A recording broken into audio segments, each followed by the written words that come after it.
دویمه مسله دا ده چې آیا مسجد کې موبایل چارج کول جایز دي او که جایز نه دي؟ خاص کر تبلیغي ملګري یا چې کم علما طلبه یو مسجد نه بل ته لاړ شي،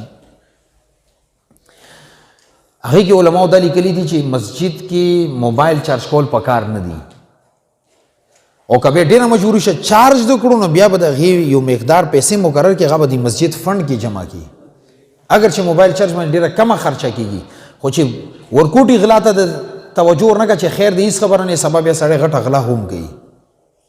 چې کم سړی 1 روپۍ پټي هغه به 1000 روپۍ نه پټي. بیا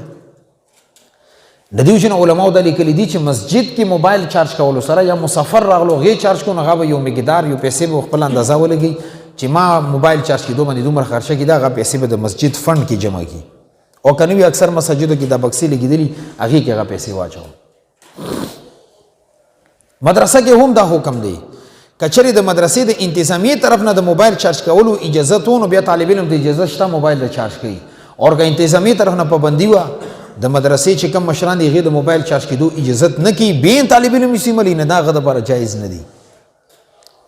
او که چارج کړي نه د هغې به مقدار یو پیسې به ذهن کې متعین کړي، هغه پیسې به جمع کوي، د دې هم اجازت نشته.